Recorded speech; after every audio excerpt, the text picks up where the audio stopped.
Rajim. Bismillahirrahmanirrahim. Alhamdulillah wa assalatu wassalamu ala asyrafil anbiya'i wal mursalin sayyidina wa nabina Muhammad wa ala alihi wa ashabihi wa man tamassaka bi sunnatihi ila yaumiddin. Allahumma la ilma lana illa ma 'allamtana innaka antal alimul hakim. Allahumma 'allimna ma yanfa'una wanfa'na bima 'allamtana wazidna ilma ya arhamar rahimin. Amma ba'd. Assalamualaikum warahmatullahi wabarakatuh. Waalaikumsalam warahmatullahi wabarakatuh. Mga kapatid, sa ating pag-aaral tungkol sa akida, gusto kong iugnay itong aya ngayon na siyang magbibigay sa atin ng maunawaan natin mabuti yung tunay na bakit nga ba tayo dito sa mundo at ano yung tunay na kaligtasan at tunay na tagumpay ng isang tao. Dahil itong sura na ito ay nag-uugnay ito sa buhay natin dito sa mundo at lalo na sa araw ng paghukom. Hindi ito naghihiwalay. Buhay dito sa mundo at buhay sa araw ng paghukom. Ito rin yung kasama sa mga kabanata sa Quran na 3 talata, napakaiksi, pero napaka malalim at maraming aral na dapat nating pagtuunan ng pansin dito sa ayan na ito. Actually, 3 or 4 na kabanata sa Quran na 3 lang ang kanyang mga sura. O ang 3 lang ang kanyang mga berso. Isa ito, pangalawa ang Suratul Fath, at pangatlo ang Suratul Inna A'tayna Al-Kawthar. Ito itong pangatlo. Ito yung Suratul Asr. Narinig na natin ito at paulit-ulit, pero kulang pa, sa totoo lang. Kulang pa ang kaalaman natin kung ano ang tunay na pinaka dapat nating malaman dito sa Suratul Asr. Bago natin ito simulan, mga kapatid, itong Suratul Asr, may mga nagsasabi sa mga pantas na itong sura daw na ito ay ipinadala sa Makki. Yung iba naman sinabi nila ito daw ay sa Madina. Kasi dalawa lang naman yan eh. Magka at saka Madina. Wala nang iba patungkol sa mga Quran, sa mga sura. Itong sura na Al-Asr ay ma'alakatu hadis sura makablaha. Ang sumunod dito na sura o bago ito ay ang Suratul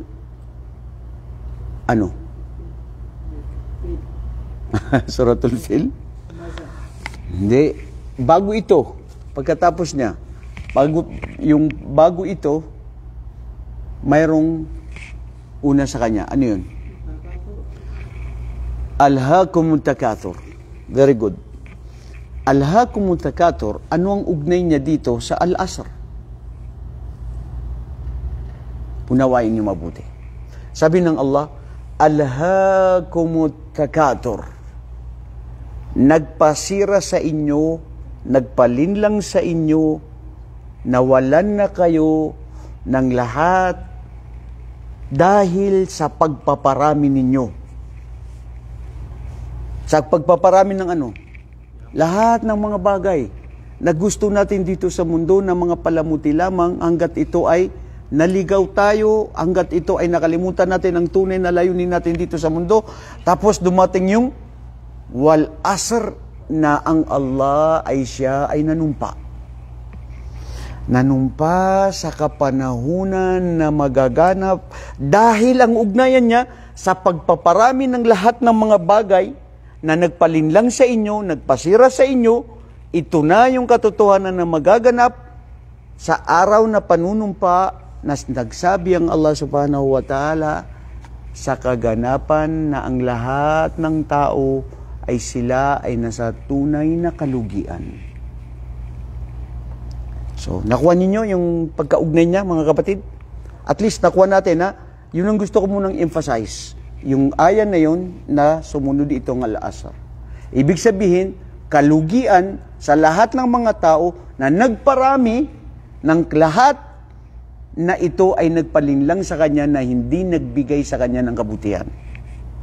Okay lang magparami ng kabutihan. Pero yung magparami ng lahat ng mga bagay na makakasira din sa iyo, tandaan mo na ang lahat ng ito sa araw ng paghukom ay kasama ka doon sa mga tunay na mga tao na magsisisi at tunay na malulugi sa lahat. So, nakuha yun, mga kapatid. Okay? Ngayon, ano ang ibig sabihin ng wow dito? Sa Islam, sa Lughal Arabiya, mayroon tayong sinasabing wawul qasm, wawul ataf, at wawul istifham, wawul istanafiya, mayroon ding waw ma'sula. So, ibig sabihin, iba-iba yun, subhanallah. Wow lang ito sa Arabic, wow, pero ang dami pa. Mayroon din, kung makikita nyo, yung wara'sa, yung wow, yung wawul alam. Nakakaramdam ka ng masakit. Wara'sa, di ba? Tapos, wawul ataf, ito yung wow na magkasunod siya, na mayroon siyang ugnayan dun sa unang aya. At mayroon ding wow na ito ang tinutukoy dito ay siya ang Allah na sumumpa. Dahil may karapatan sumumpa ang tagapaglikha sa mga bagay na nilikha niya. At kung bakit siya sumumpa doon, dahil mayroon siyang gustong ipabatid na napakahalaga, na napaka-importante ang patungkol dito at kung bakit siya nanumpa. At si Allah, ang Allah subhanahu wa ta'ala, ay sumumpa siya dito sa panahon na ito. At siya rin ay hindi lang dito sumumpa sa panahon na ito dahil siya rin ay sumumpa sa mga ibang mga panahon. Di ba? Ano pa bukod dito na sumumpa siya dito? Wal-layl. Wal-fajr. O di ba? Sumumpa na ang Allah subhanahu wa ta'ala sa gabi ng kadiliman. At sumumpa din ng Allah subhanahu wa ta'ala sa bukang liwayway. At sumumpa din siya sa puno, wadtin, wadduha, sa kapanahunan din ng duha. So lahat ng ito, mayroon ito. So kasama dito, ng Allah subhanahu wa ta'ala ay sumumpa siya sa kaganapan ng asr. Ang tanong, ma ma'anal asr huna? Yan ang gusto ko malaman. Anong ibig sabihin ng asr dito? Very good. Panahon. Zaman sa Arabic. Sa English, ano? Weather. Okay, weather. May ugnay siya dun sa weather. Ano ba? Climate? Hindi. Wala siyang ugnayan sa climate, bro. Climate, hindi. I promise you. Time. Very good. Very good, Abdurrauf. Oras. At sabi dito ng mga pantas, maraming mga al-asr na magkakaiba-iba. Sabi dito sa una, al-asr huna, ma'na al-asr huna ay al-asr fi nihayati an-nahar wa yadkhul al-bidayatil layl. So ito yung una na sinabi nila. Ang ibig sabihin ng asar dito ay ito daw yung pagkatapos na ng araw na malapit na ang paglubog ng araw. Tama ba yun? Natapos na yung araw at palubog na siya, napapasok na yung bagong gabi. Kaya sinasabi dito al-asr. Yun yung isang sinabi nila. Mayroon namang nagsabi na ang al-asr dito ay yung al-asr ng kapanahunan na nauna ng bawat isa. Al-asrul abasiyin, al-asrul khulafa'ir rashidin. Hada asru Nabi Muhammad alayhi salatu wasalam. Wa hada asrul al-malik Al-Marwan, Al-Hakim. So, panahon niya, kapanahunan nila, yung mga yun. Kaya, weather nila yun. Pwede ba yun? Weather nila yun? Hindi mo pwedeng sabihin, weather nila yun, bro. Parang magaswa, no?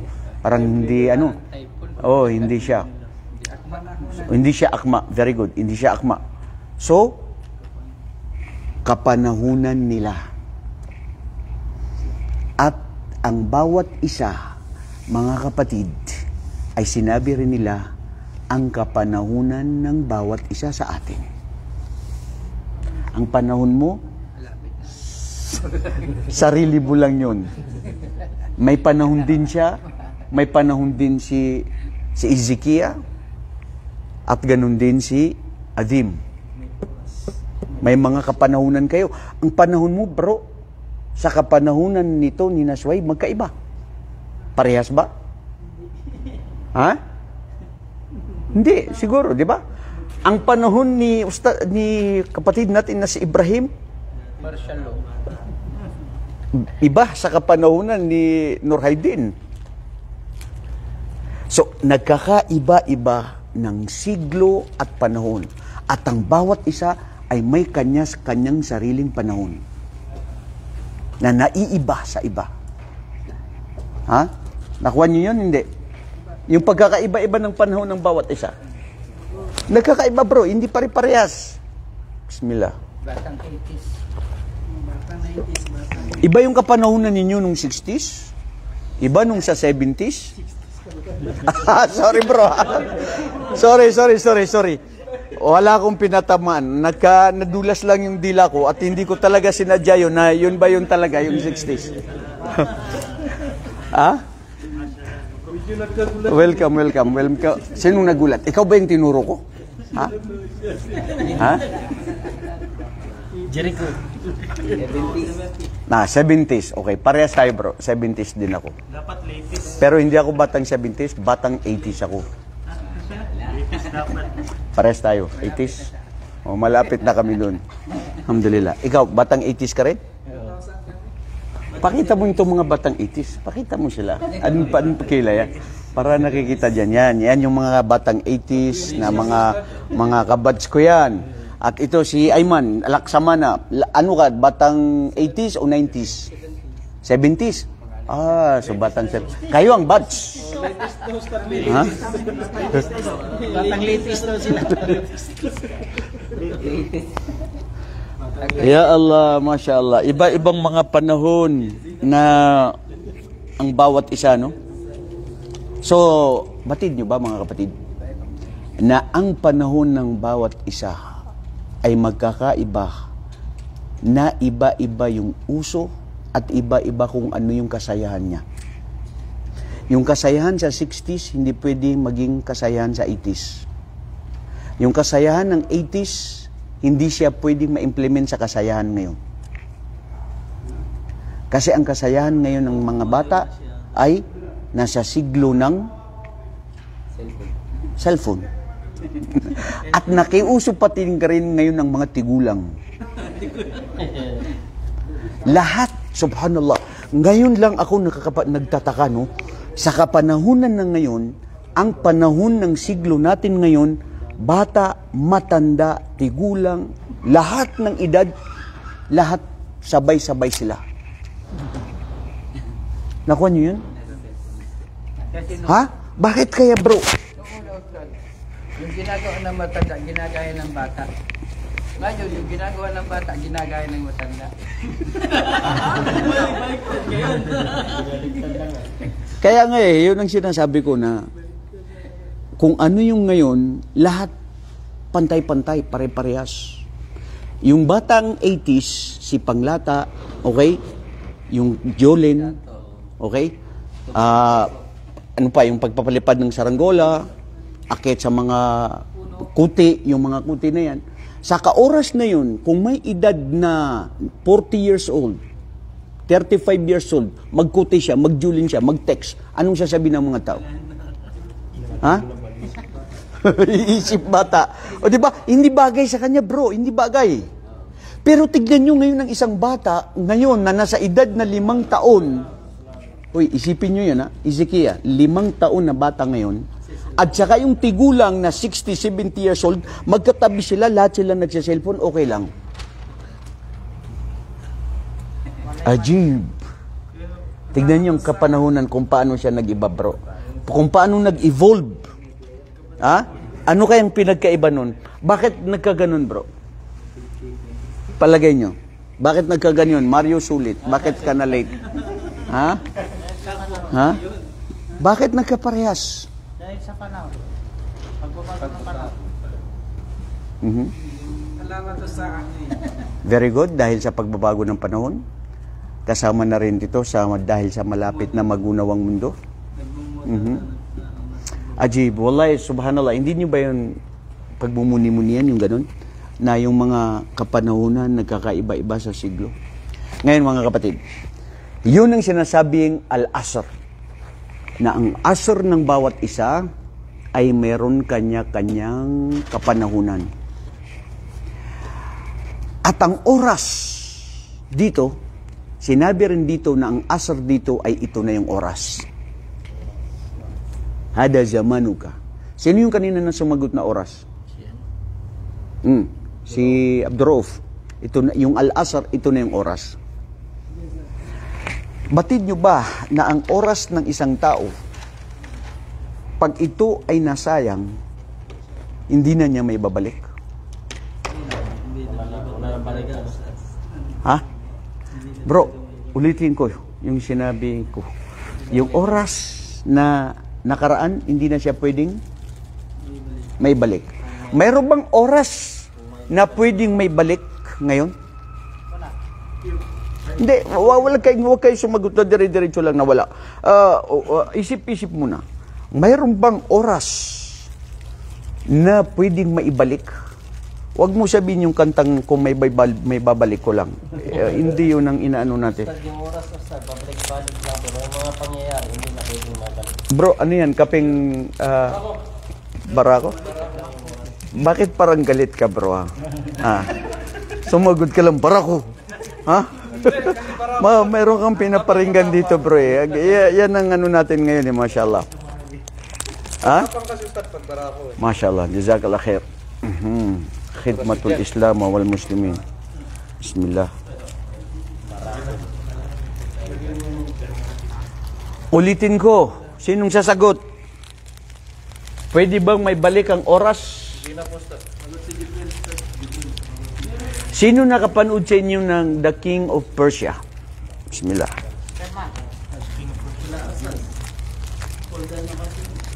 Iba kasi yung oras kapon, saka yung oras ngayon. Yung moving Bro, napanood niyo yung the King, the Prince of Persia. Oh. Persia o King of Egypt? Iba yung King of Egypt.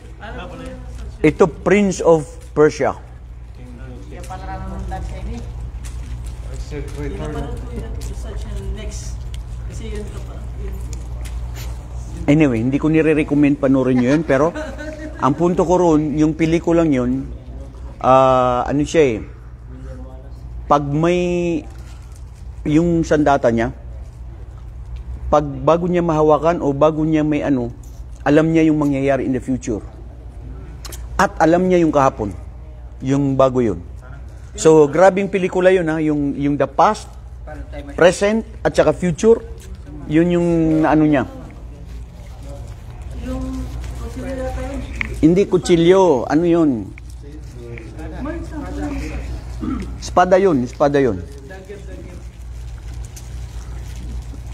Okay, Laksamana. Makinig ka. Wal asr. Ibig sabihin, ito na yung oras.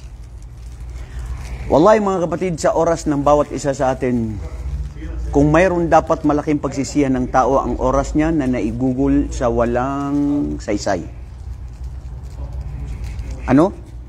Naigugol sa walang saysay na walang kabuluhan. Oras. Ngayong oras na ito, 8:55. Humigit kumulang 41 hour tayo rito. Itong oras na ngayon na ginagawa natin Anong uring oras ito? Ibada, pagsamba. Tama? Sa mga oras na ngayon, may mga kasabay tayo na gumagawa din ng ibada. Tama? Maaring may nagbabasa ng Quran. Marami din may mga nagle-lecture ngayon. Hindi lang dito sa Saudi Arabia, maari sa ibang bansa. At mayroon din tayong kasabay na mga tao na gumagawa ng kasalanan sa oras na ngayon. Tama? Nanunood ng haram, nakikinig ng haram, gumagawa ng mga kalapastangan sa Allah. Sabay natin. At mayroon ding mga tao sa ngayon na kasabay natin na sila ay walang ginagawa. Walang pakialam. Kung tulog, alhamdulillah, walang kasalanan. Tulog. Okay lang yun. Pero, timbangin ninyo mga kapatid yung tatlong nabanggit natin. Saan doon yung kalugod-lugod sa Allah ay ang mga tao na gumagawa ng kabutihan. Yung isang oras na ito na lumipas, na hindi mo na siyang may babalik muli. Alam nyo ba na ang bawat oras, segundo na nabawas na sa oras natin ay papalapit na tayo sa ating libingan? At nabawas na rin yun sa buhay natin? So ang sinasabi natin dito, hindi na natin may balik ang kahapon o lumipas na oras natin na hindi natin naigugol ng kabutihan.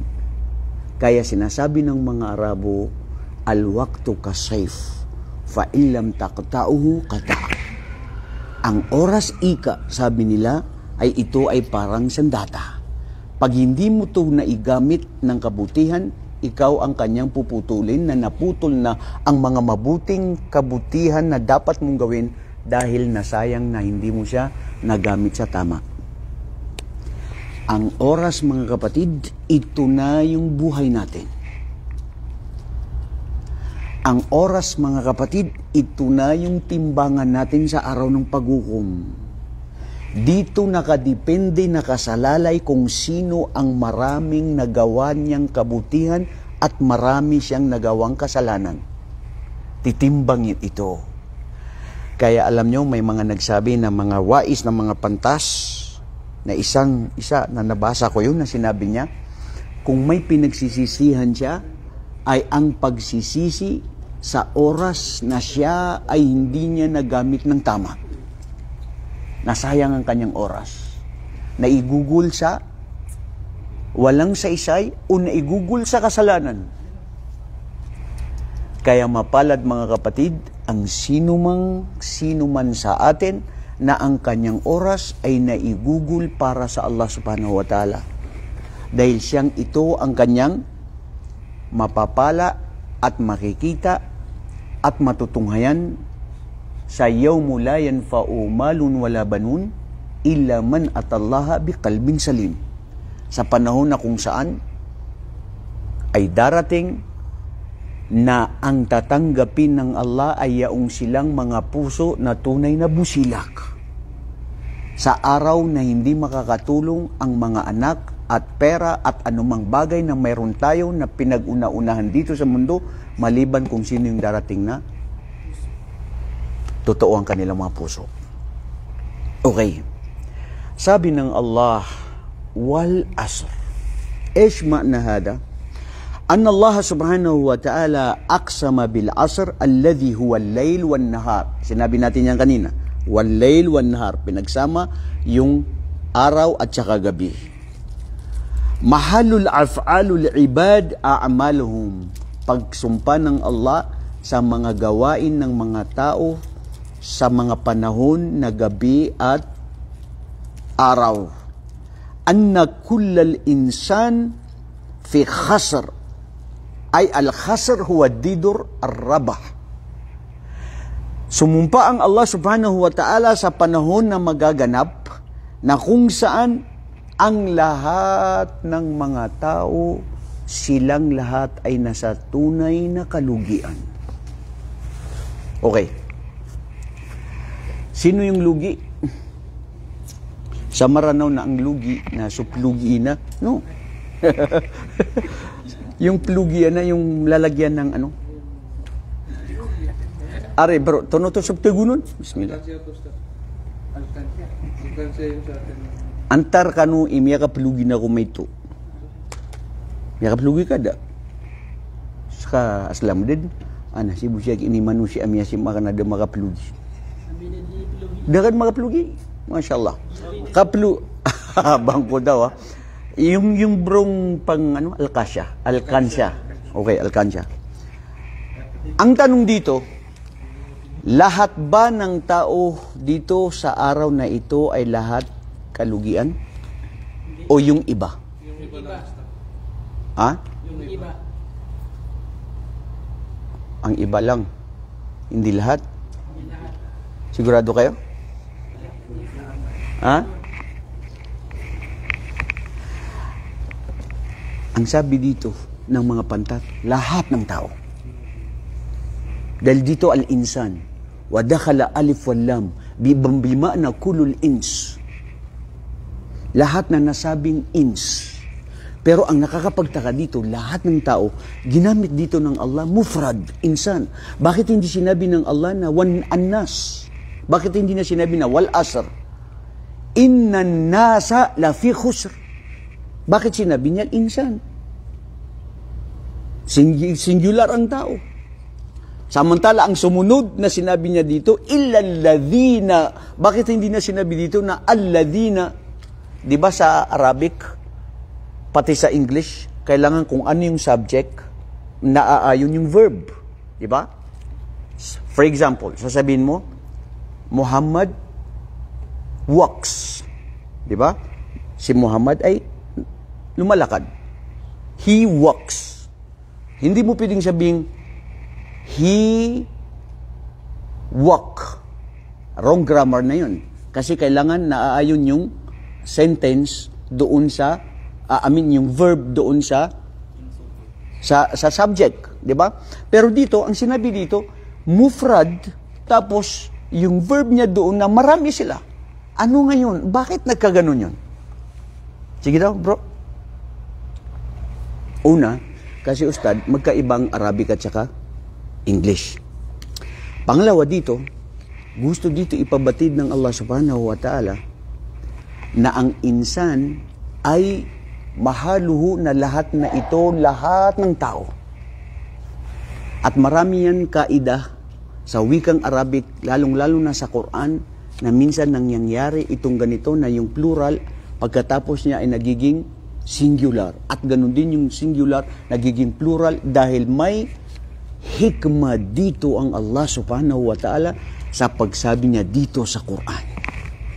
Ganito katalinghaga, ganito kalalim, ganito kabigat, ganito kaimportante, ganito kalawak ang Quran. Kaya sabi dito ng Allah subhanahu wa ta'ala, al-insan, lahat ng mga tao. Ngayon, sinabi niya dito, la fi. Ano itong law? La.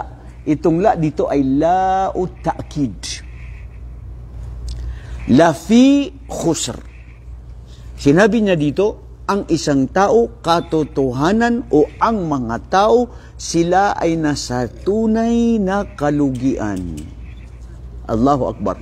Lahat ng tao, tunay na malulugi. Sa atin dito mga kapatid, ang sinasabing lugi ay yung nalugi sa trabaho, nalugi sa business, ha? Nalugi sa asawa. Kasi hindi marunong magluto ang asawa niya. Tapos siya ang nagluluto. Ustad, napaka-awkward mo naman yan. Bakit? Kami bang mga babae, pinangasawa nyo lang dahil dapat marunong kami magluto? Di dapat na lang, kumuha na lang kayo ng asa ng mga helper ninyo, di ba? Tama naman, siyempre. Di ba? Pero hindi yun ang punto dun, sister. Ang punto dun is, kahit pa paano, dapat marunong ka rin magluto para sa asawa mo. Di ba? Marunong ka din maglambing. Di ba? Marunong ka rin mag-unawa. Marunong ka rin dapat mag-massage. Isipin mo, asawa mo nagpapamassage sa iba, ikaw hindi ka marunong mag-massage. Mga kapatid, ito yung mga punto rito na alam ko yung iba dyan nakaka-relate. Kapatid Ibrahim. Pero ang punto rito, Ang tunay na kalugian, mga kapatid, hindi dito sa mundo. Yan ang dapat niyong unawaan. Nasaan ang tunay na kalugian? Sa araw ng paghukom. Okay bro, bakit sasabihin natin na wala palang kalugian dito sa mundo? Bakit pala walang kalugian dito sa mundo? Kung Malaya tayong gumawa kahit anong dito. walang kalugian dito sa mundo? Kahit malaya yung mga tao. Teka lang, unawain mo muna yung wala bang kalugian dito sa mundo? May kalugian. Pero walang tunay na kalugian. Dahil ang mga kalugian dito sa mundo ay pansamantala. Pansamantala. Alam niyo yun? Pansamantalang kalugian. At mayroon ding tunay na kalugian dito sa mundo kung hindi siya magbabago. Nakuha? Umipik na ba itong kape na iniinom niyo? Bro? Nurhaydin, nakuha mo yan?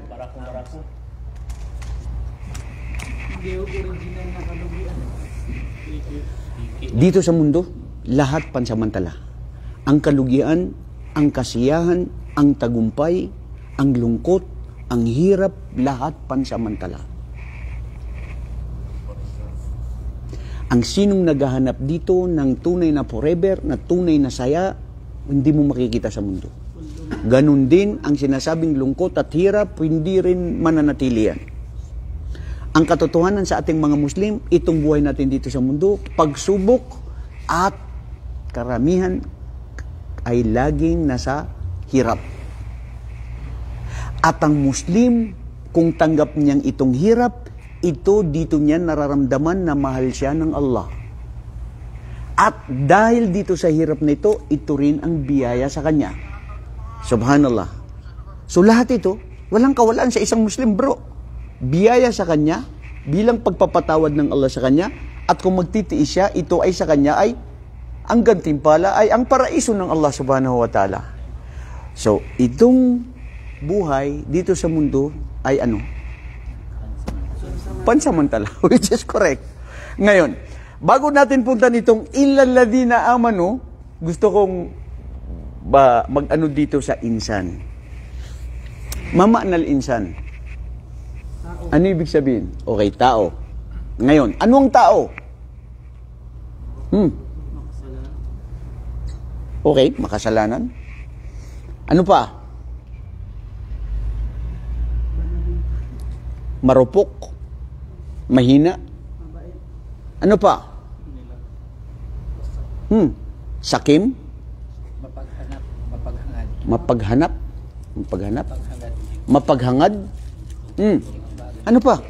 Bro, sabihin niyo ang mga katangian ninyo. Ano pa kayo? Marunong makontento. Hindi makontento? Mapagmalaki, mashallah. Makakalimutin? Makasarili? Ano? Anong mental? Judgmental? Okay, lahat yan? Marites. Marites? Subhanallah, lahat yata sinabi niyo mga negative. Wala na ba yung positive sa tao? Maginoo. Maginoo pero medyo bastos? Ano pa? Mapagbigay, may madamot? Bro, subhanallah. Hal ata alal insani hinum min ad-dahri lam yakun shay'an madhkura. Inna khalaqnal insana min nutfatin amshajin nabtali. Al-insan ايش نبتليه لابد من الاختبار يا أيمن. الإنسان لا يسمى الإنسان إذا كان لا يوجد اختبار. يدل هذه الآية إن خلقنا الإنسان من نطفة أمشاج نبتليه، بمعنى الإنسان لابد في حياته أن الله يختبره، ولا يسمى الإنسان دون الاختبار. هذا هو المفهوم في هذه الآية. Mga kapatid, ang tao Sabi dito ng Allah sa Suratul Insan, nilikha namin ng tao. Hal ata, dumating na ba sa tao o patanong sa isang tao na nung siya ay hindi siya nalikha, ano siya? Kilala ba siya? Hindi siya kilala, bro. Ang tao na nung hindi pa siya nalikha, ano siya? Kilala? Wala. Walang-wala siya. Hindi ka makikilala, bro. Kung wala ka. Kung ikaw ngayon, paano ka nakilala? Dahil naging tao ka, di ba? Uy, ano ba kayo? Paano ka nakilala? Dahil naging tao ka, tama? Dahil tao ka, bro. Hindi ka makikilala kung hindi ka tao. Makikilala ka kung ano yung pagkalikas sa'yo. Di ba? Nakilala ka dahil sa tao ka at nakilala ka dahil sa mga gawain mo, dahil sa may naipundar mo, dahil sa mabuti at masama mong gawain. Pero mga kapatid, subhanallah, ang tao, ang insan, nilikha siya ng Allah na naiiba sa lahat ng kanyang mga nilikha. وَقَدْ أَكْرَمَ اللَّهُ سُبْحَانَهُ وَتَعَالَى بِخَلْقِ الْإِنسَانِ مِنْ غَيْرِهِمْ. Si Allah subhanahu wa ta'ala, nilikha niya ang tao na naiiba at namumukod-tangi sa lahat ng kanyang mga nilikha. Mas angat siya kaysa sa anghel. Oo, bakit? Kasi ang anghel, wala silang sexes. Ustad, ayusin mo yung sinasabi mo, sexes. Ano ba tawag doon? Wala silang kasarian. Wala rin silang pagnanasa. Hindi nakakaramdam. Wala rin silang Tagalogin mo yan. Wala silang kalayaan. Kung ano lang paglikha sa kanila, yun lang. Pero ikaw na tao, kapatid, nilikha ka ng Allah subhanahu wa ta'ala na nilikha ka niya sa pamamagitan ng kanyang kamay. Ya Iblisu, malaka la tasjud id amartuk wa anni khalaqtu biyadi. Iblis, ano ang naging hadlang sa'yo sa pag-uutos ko na ikaw ay magsujud o magpatira pa bilang pagrespeto, bilang pagsunod mo sa pag-uutos ko na magpatira pa dyan sa isang nilalang na nilikha ko sa pamamagitan ng aking kamay. Ang ibang mga tao, ang ibang mga nilikha ng Allah, kun fayakun, mangyayari. Hindi niya binigyan ng importansya. Mangyayari, pero ang tao, nilikha ng Allah subhanahu wa ta'ala sa pamamagitan ng kanyang kamay. O tao, nasaan ka sa pagbibigay ng importansya sa iyo ng Allah na nilikha ka niya? So, ang tao, nilikha ng Allah subhanahu wa ta'ala na pinakamagandang porsyon ng paglikha, ngunit siya sa bandang huli ay kasama sa pinakamababang uri ng kanyang kaparusahan. Dalil. Very good. Thumma radadnahu asfala safilin. Doon sa pinaka mababang parusa at hirap sa araw ng paghukom. Pero darating doon yung hindi lahat. Kasi merong mga exemption to the rules, bro. So, ito yung mga nakuha natin tungkol sa tao. Yung mga nasabi natin. At ang tao rin, ano ba yung isa sa aya na nasabi doon na innal insana fi rabbihim lakanud. Basahin nyo. Innal insana li rabbihi lakanud. Wallahi, isa ito sa mga paborito ko na nagugustuhan ko sa ang dami, bro, ang sinabi sa insan eh. Kasi sa minsan sa mga bawat talata sa Quran, makikita mo ang insan na nabanggit siya ang insan, pero kung kukunin mo yung tafsir, iba yung pagkapaliwanag doon. Na may kunting ugnayan siya doon sa mga iba. Pero doon sa sinabi na innal insana li rabbihi lakanud, katotohanan ang tao sa kanyang Panginoon siya ay kanud. Ang kanud, 3 or 4 ang sinabi dito ng mga mufassirin. Ang kanud, yung tao na siya ay kinikilala lang niya ang Allah subhanahu wa ta'ala pag meron. Pero pag wala at kunting-kunting mga pagsubok lang, nakakalimot na siya sa Allah. O nagrireklamo na siya. At hindi siya makontento. At kasama din dyan ang insan na siya ay makasalanan. Ang tao makasalanan. At kasama din dyan yung tao na dapat laging palalahanan. Lagi mo papalahanan, bro, ang tao. Dahil pag hindi mo siya pinalalahanan, makakalimutin siya. At tuluyan na siyang makakalimot. Kaya ang tao, anong sinabi ng Allah subhanahu wa ta'ala sa Quran? Wadhakir, laysa fa, wadhakir, fa inna dhikra tanfa'ul mu'minin. Magpapaalala kaya Muhammad dahil sa katotohanan sa pagpapaalala sa tao ay ito'y magbibigay sa kanya ng kabutihan at binipisyo dahil pag hindi mo pinalalahanan ng tao, wallahi makakalimot yan. Ang Quran kaya, bakit pa ulit-ulit ito? Yudhakiruna, fa inna dhikra tanfa'ul mu'minin. At ganun din ang tao sa isang sinasabi nila dito na kanud, lirabbih lakanud, sa kanyang Panginoon ang isang tao, pag hindi mo siya paparusahan, hindi siya makaalala at hindi niya makukorek ang sarili niya. At hindi siya magiging straight. O hindi siya magiging matotoo. O hindi niya mapapalahalala ng sarili niya kung hindi mo yan paparusahan. Totoo ba yun, Ustad? Parang hindi kayo sang-ayon. Ha? O napipilitan lang kayo magsang-ayon. Hindi ko kayo pinipilit. Ayaw nyo maniwala, kaliwali. Ana ma'ujbirukum. There is no compulsion in religion after all. Hindi ko kayo pinupwersya. Matatanda na kayo kaysa sa akin yung iba. Bro, okay ka lang? Nasa sa inyo yan. Pero bro, subhanallah, ang tao, ito, minsan si Ali, ito, di ko makalimutan sa mga kwento ko, minsan si Ali radiyallahu anhu, nakita niya yung isang babae, pinapalo niya yung kanyang kamelyo. Innaka lakanud! Innaka lakanud! Sabi ni Ali, sa Quran yun na innaka lakanud. Sabi niya, wallahi ngayon ko lang pala naintindihan ng kanud. Ang kanud, sabi ng babae yun, kung hindi ka paparusan, hindi ka mag-move.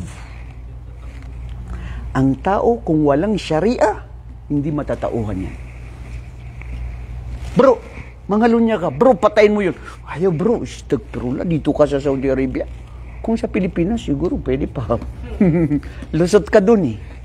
Pero dahil sa sharia ng Allah, dahil sa parusa na ito, dahil sa parusa sa araw ng paghukom, kailangan mong dapat matauhan ng sarili mo dahil kung hindi, lahat gagawin mo, Nurhaydin.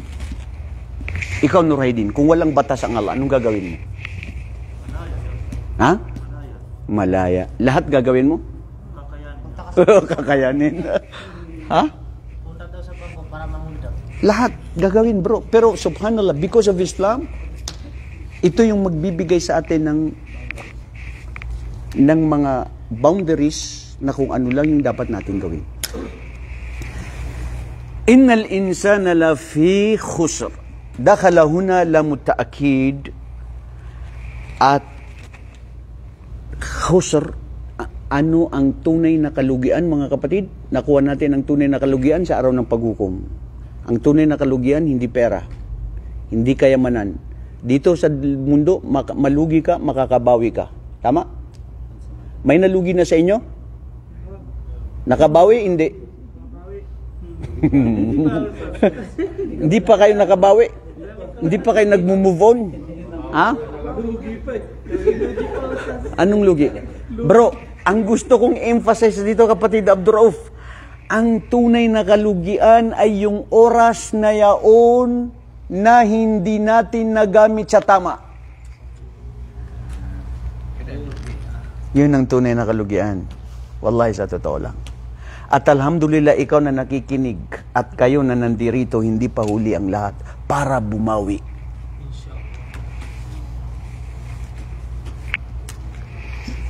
Madakala Rasulullah sallallahu alaihi wasallam sa araw na kung saan, sa araw ng paghukom, la tazalu qadama abdin hatta yusalu an arba'a. An umri fima afna, zaman. An malihi fima iktasabahu wa fima anfaqa wa an ilmihi bima amila bihi. Sa isang riwaya sa hadith, an jasadihi bima ablahu. Lahat ito zaman, tapos na. Itatanong sa isang tao sa araw ng paghukom, hindi siya makahakbang hanggat hindi maitanong sa kanya ang mga nakaraan na mga oras na ginawa niya dito sa mundo, saan niya ginamit. O, di ba kalugian yun, bro? Saan mo ginamit yung oras mo? Ikaw na ngayon na nasa edad na, hindi ko na itatanong ang edad mo kasi ayoko minsan yung iba na open din. Ha? Edad mong yan ngayon, 40. Ikaw ba tinuturo ko, bro? Sorry, yung doon na lang, yung camera, itong camera ni, kaninong camera ito, nandito. Ikaw na 22 ang edad mo. 30 years old, 15 years old, 60, 70 years old. Saan mo nagamit yung oras nung ikaw ay nasa kabataan? Yan. Yung kabataan mo nung ikaw ay 15 years old hanggang 25 years old, 10 years within the span, saan mo yung ginamit?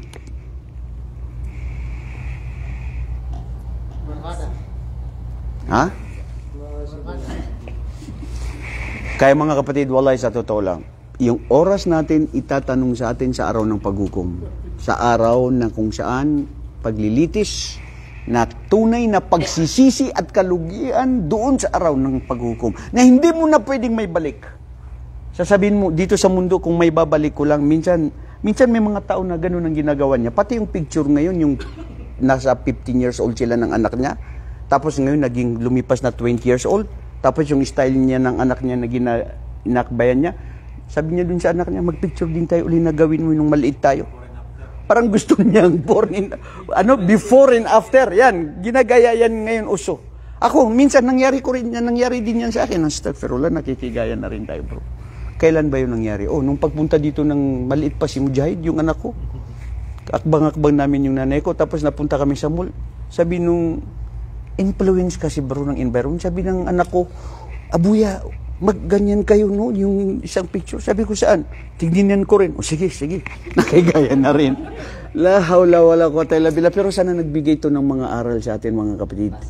Yung mga nakalipas, hindi na natin ito pwedeng maibalik muli. Wallahi, wag natin sayangin ang mga nakaraan at pwede pang magsisi at baguhin ang lahat. Yung mga nagawa mo kasalanan dati, may babalik mo lang, magbabalik loob ka sa Allah. May itutuwid mo lang yung nagawa mong kasalanan dati. Ibugod mo na sa tamang gawain. Yan, Yung present tamang na gawain. Oo, bro. Correct yan. Bakit? Kasi ang dalil natin sa hadith ni Propeta Muhammad sallallahu alaihi wasallam na ang pagbabasihan ay ang mga bandang huli na gawain. Kumbaga, Ustad, hindi pa ulit. Hindi pa huli ang lahat, of course. Innamal a'malu bi khawatimiha. Habang may buhay pa, hanggat hindi pa dumating sa atin ang kamatayan, may pagsisisi. At bukas ang pagpapatawad ng Allah subhanahu wa ta'ala sa sino mang nais gusto niyang magsisi. Pero ang punto natin dito, siyempre, ang Allah makatotohanan. Sa araw ng paghukom, titimbangin ang lahat ng ating mga gawain doon. Kung sino yung mabigat na marami siyang nagawang kabutihan. Of course, dahil sa mga oras na inalay niya dito sa mundong ito. Ang punto ko rito, yung oras natin. Ito yung asr. Ito yung oras natin. Kasi yung oras na, katulad dito, isang oras na nandito tayo sa Majlisul Ilm, kalugod-lugod dito sa Allah, napakalaking gantimpala niya. May mga iba dyan na ganitong oras na ginagawa niya, nakasalanan, o di kaya wala nang ginagawa. So, ibig sabihin, gamitin mo yung oras mo sa, alam mo na, siyang pinakamahalaga. Bro, Allah, sinasabi ng mga Amerikano, time is gold. For me, not time is gold. Your time is your life. Yun na yung buhay mo. Kasi pag nawala na yung time mo na, wala na. Okay. Ang sabi ng Allah subhanahu wa ta'ala, katotohanan sa araw na yaon, sa araw ng paghukom, ang lahat ng tao na nilikha namin, sila ay nasa tunay na kalugian.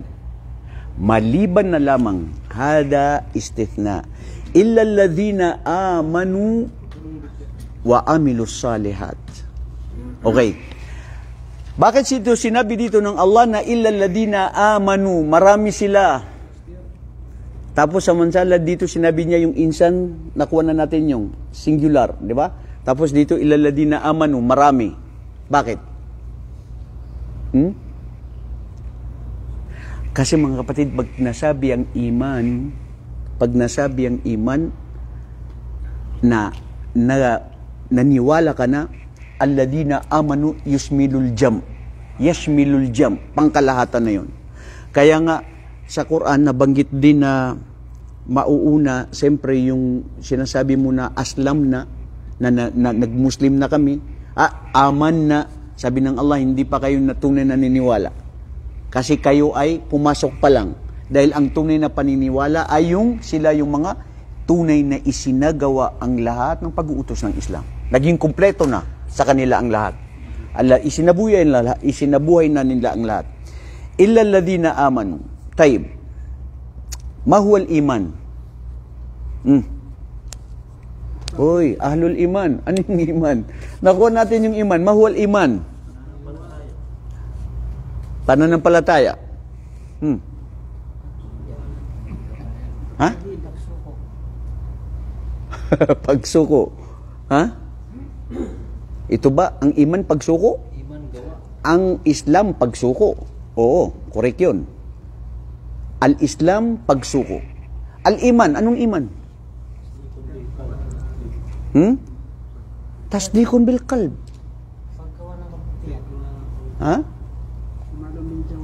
Al-iman, mga kapatid, puso ang umiiral. Ano ba naman tayo?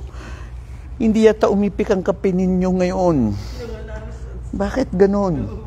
Ang iman ang pinag-uusapan ngayon, ang pananampalataya. Puso ang umiiral. Puso ang gumagalaw rito. Wala pa rito yung mga yung mga gawain. Pero pag pumasok, idha dakhala al-imanu fil qalb, ya'mal al-jawari.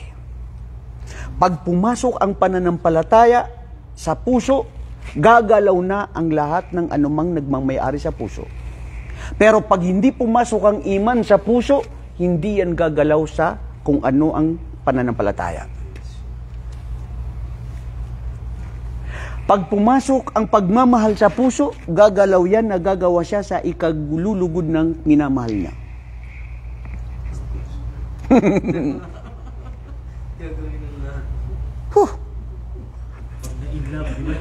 Iba na naman dito si Laksamana. Laksamana, wag mo sirain ang gabi ko ngayon. Ha? Wala. Iba yan ang sinasabi mo na pag nagmahal ka, gagawin ng lahat. Ha? Wallahi bro, correct. Tama ka dyan. Ayman, Laksamana. Alam mo ba, sabi dito ng mga pandas, ang tunay na pagmamahal, ang sino man sa ating mga Muslim na minahal niya ang kahit sino na tao, bagay, o kahit sino na mas mahal niya kaysa sa Allah, wallahi pagiging kafir. And this is I would like to emphasize. Kung ako ay magmahal sa tao, magulang ko, asawa ko, anak ko, kamag-anak, kaibigan, kahit sino na mas mahal ko siya kaysa sa Allah, pagiging kufr yun. Ang punto rito mga kapatid, ang pagmamahal minsan hindi yan nakokontrol, nararamdaman yan pero doon lang sa tama na ikalulugod ng Allah. At kung mahalin mo yan, limitado, pero ang pagmamahal sa Allah, siya ang angat. At siya ang totoong tunay na dapat mo mahalin. Sumunod si Propeta Muhammad sallallahu alaihi wasallam. Nakuha ninyo? Al-iman bid'u wa sab'una syu'bah aw sittuna syu'bah. A'la kalimat ish la ilaha illallah, wa adnaha imatatul adha anit tariq. So, ang iman, napakarami itong mga ano to sa Tagalog? Sanga. O, di ba? Pinakasanga na pinakabuod niya ay ang pagsabi ng la ilaha illallah. Walang Diyos na dapat sambahin, dapat purihin, dapat luwalhatiin, dapat tunay na mahalin, dapat paglingkuran ang buhay natin para sa Kanya, ang ginagawa nating mabuti lahat para sa Kanya, ang buhay natin, lahat ng buhay natin sa Kanya, yun ang tunay na paniniwala at pagmamahal sa tunay na Diyos na ang Allah subhanahu wa ta'ala. Alladina amanu. Kasama din dyan yung iman, ang alin? Ang lahat ng mga uri ng gawain ng puso. Ar-raja, al-mahabba, al-khawf, al-istighatha, al-isti'ana. Di ba? Ito, ang pusong ito, nandyan lahat. Yung pagmamahal, yung takot, yung pagnanais, yung yung paghiling, yung awa mo, habag mo, lahat yan. Pairalin yan ng puso. Na ito ay lahat para sa Allah subhanahu wa ta'ala. Illa alladhina amanu, hada huwa alladhina amanu. Inihiling natin sa Allah mga kapatid na mapabilang sa sa tunay na naniniwala sa Kanya. Kasi may mga tao na hindi tunay ang paniniwala. Totoo yan. Hindi pantay-pantay ang lahat at hindi pantay-pantay ng grado.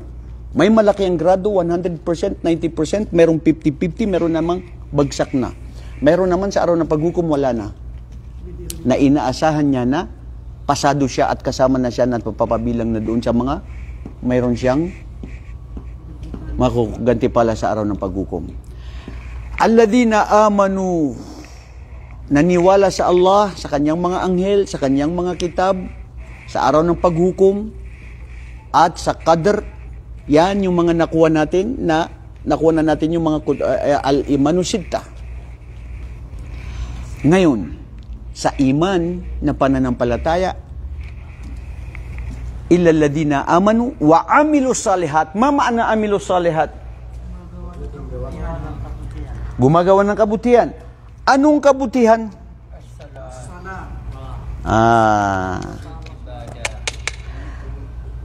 Ang kabutihan, mga kapatid, alladina amanu wa amilu salihat. Ish ma'na as-salihat huna yatakawwanu ala thalathati syurut aw thalathati arkan.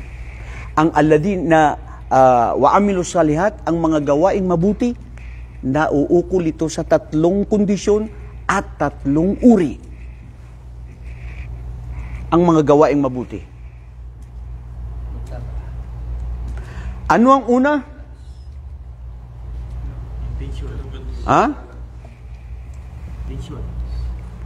Wa amilu salihat. Ano ang una?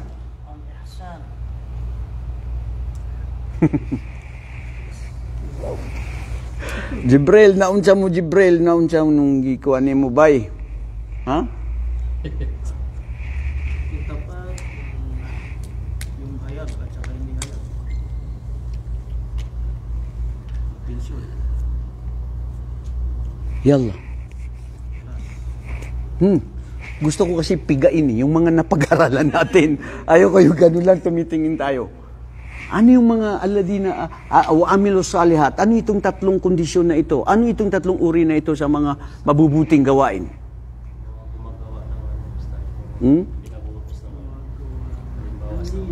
Pagsunod. Dali.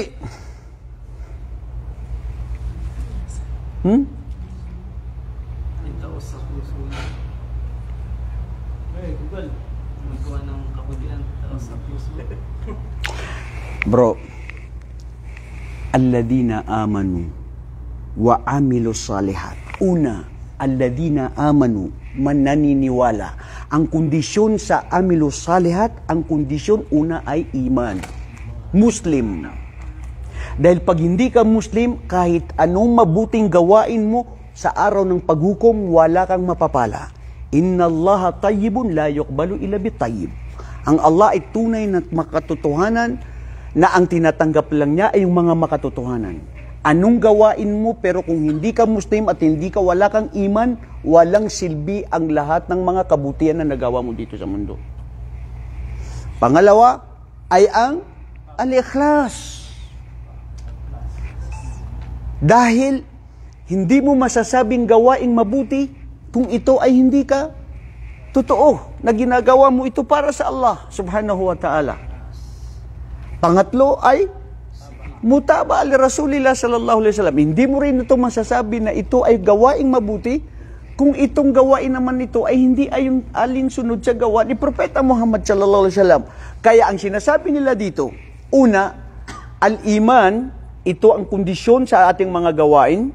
Pangalawa, yung sinasabing ikhlas, at yun yung diddurriya.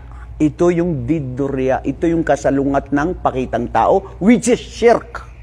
Pangatlo, mutaba ali Rasulillah, which is diddu al-bid'ah. Ito yung kasalungat ng bid'ah. Dahil yung ginawa lang ni Propeta Muhammad, yun ang gagawin mo.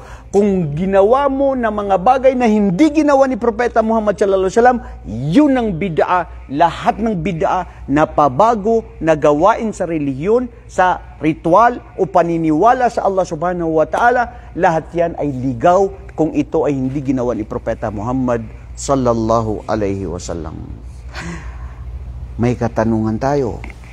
Ustad, ano yung nangyari dun sa mga gawain na mabuti na hindi naman nagawa ni Propeta Muhammad? Ano tawag dun? Pwede ba yun? Yung wala pa sa kapanahonan ni Propeta Muhammad sallallahu alaihi wasallam.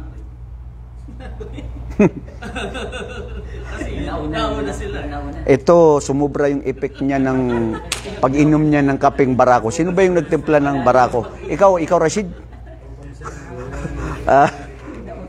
Alam mo, ang isang Muslim dapat nandun ka lang sa tama at sa gitna. Pag sumobra ka,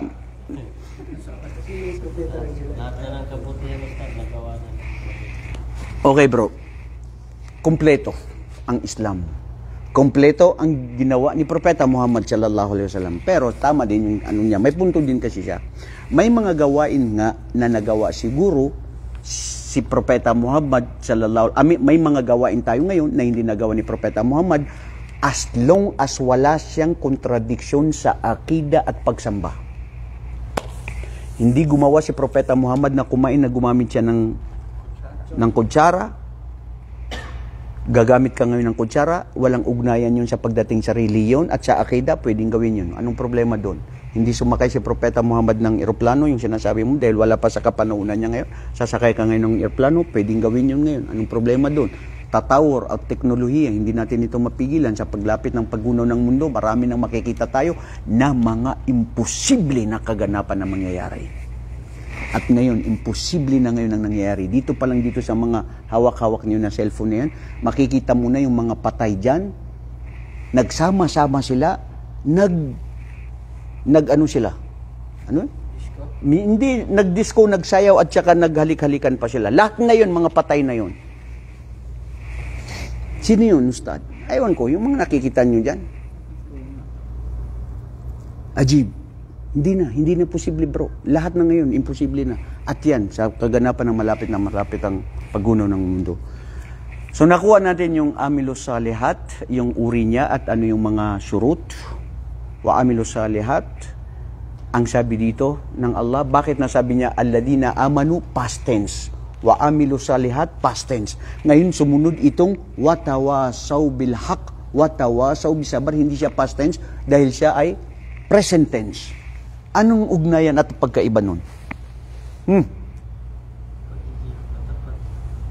Ha?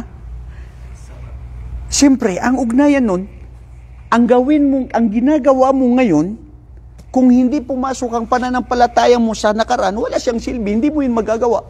So, kailangan lang muna na maniwala ka muna at kung ano yung mga ginagawang mo ngayon dahil ang pag-uutos ng Allah subhanahu wa ta'ala ay sila yung illalladina amanu wa amilu salihat watawasaw bilhaq, yung sila ngayon na nagtuturuan ng mga katotohanan. Mamaan alhaq na watawasaw bilhaq.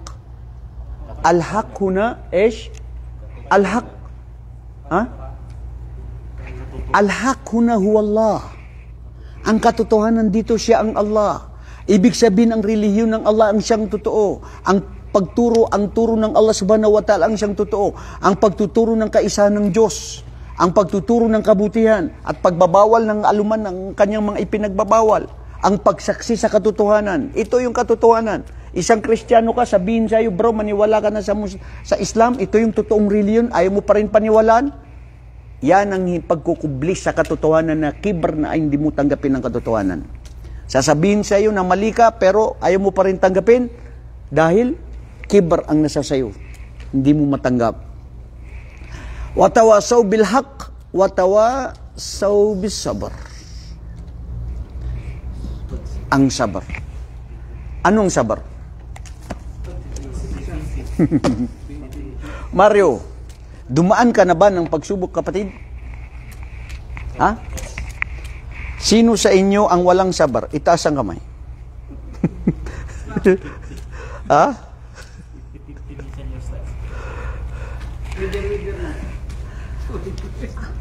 Ang tao na wala siyang sabar, wala siyang iman. To make it short, if you don't have patience, you don't have faith. Li'anna sabru minal iman. Oh, ano? Sisirit ka na naman laksamana. Anong sinasabi mo? Sobrang sabar.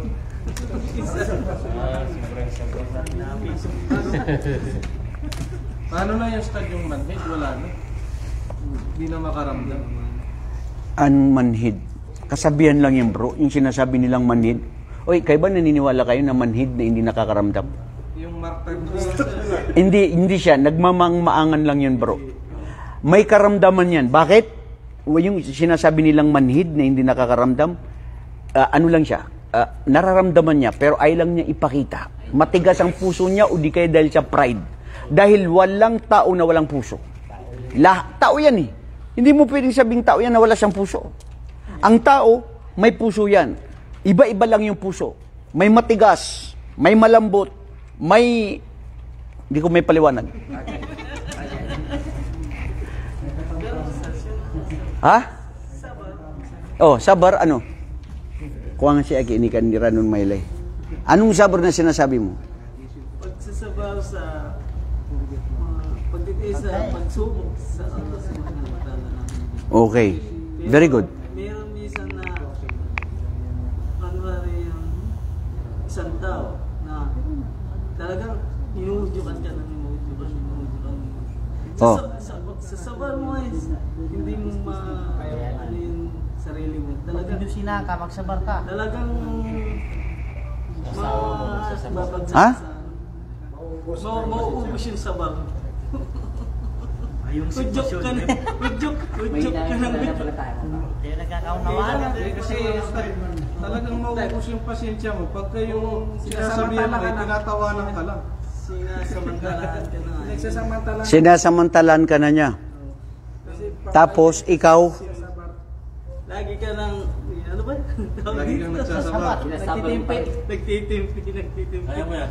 Sa sobrang pagtitimpi. oh, Puno ng salot. Napuno ng salot. Hindi sabar yun. kasi may grado ngayong sabar, bro. At hindi lang yan. Ang sabar kasi, 3 uri yan. Unang sabar ay ang sabar sa pagsunod sa mga pag-uutos ng Allah, as-sabru bi ta'atillah. Pangalawang sabar ay ang sabar doon sa mga pagtitiis sa mga ipinagbabawal ng Allah. Okay? Yung mga haram, as-sabru bil ma'asi. Pangatlong sabar ay ang sabru bil kaun o as-sabru bima bil ibtila. Pangatlo, yung sabar doon sa mga itinadhana sa iyo ng Allah na mangyayari. Halimbawa, lindol, may namatay sa iyo. Anong okay yun? Yung pagpatay doon sa ano, may nasunog sa inyo. Okay.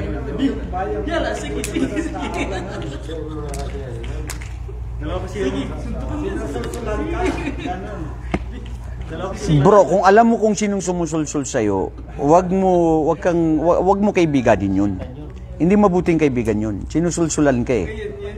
Oh, hindi mabuting mga kaibigan yung sila yung nagbibigay sa iyo na para lalo kang mag-init ng ulo mo o maghiganti ka. Ang totoong kaibigan at totoong tao yung magbibigay sa iyo ng bawasin mo lang yan. Ano yung mga paghirap at mga hirap na pinagdadaan mo yan. Wala tayo sa kalingkingan ng mga nauna na pinagdaanan nila. Si Propeta Muhammad sallallahu alaihi wasallam, pinaka-example lang natin sa sabar. Kaya nyo ba ngayon mga kapatid na si Propeta Muhammad, alimbawa ikaw kayo, kaya nyo ba na pumunta sa isang lugar tapos pinagtatabuyan ka doon at pinagbabato ka na? Nagkadugo na lahat? Kaya mo ba ikaw ngayon sa sarili mo, ikaw laksama, ikaw laksama na, wala ka palang sabar, na yung damit mo ganyanin ko, wag ka na pumunta dito ha. Wag ka dito magdakwa ganyan. Kaya hanggang saan yung ano mo? Yung mga pagtitimpi, lahat mga kapatid, sa tunay na pagtitiis at pagtitimpi, wala tayo sa kalingkingan na pinagdaanan ni Propeta Muhammad sallallahu alaihi wasallam. Ilang percentage lang itong sa atin, sa kanya mas matindi. Mas matindi yung sa kanya. So kaya siya yung huwaran natin. So mga kapatid, ang punto rito sa climax ng ating paksa ngayon ay tungkol sa panahon. Oras na magaganap na ang tunay na pagsisisi sa araw ng paghukom at ang tunay na kawalan ay ang mga tao na sinayang nila ang kanilang oras pero mayroon pang oras para magbago at bumawi. Yun ang kagandahan sa Islam. At nakuha din natin dito yung mga uri ng pananampalataya at kung sino yung mga tao, uri ng mga tao, sinabi niyo yung mga personalidad ninyo. At ganun din yung uri ng sinasabi nating anong mga gawain at ano yung kondisyon nito na gawaing mabuti. At ano yung totoo, al-haq. Ang haq, siya ang Allah na totoo na Diyos. Ito yung relihin niya at ang pag-uutos niya. At yung pagtitimpi at pagsasabar na sana ipabilang nawa tayo ng Allah sa tunay na pagsasabar. Na ang taong walang sabar, ano ang sagot? Walang pananampalataya. Lianna as-sabru minal iman. Subhanakallahumma wa bihamdik. Ashhadu an la ilaha illa anta astaghfiruka wa atubu ilaik. Assalamualaikum warahmatullahi wabarakatuh.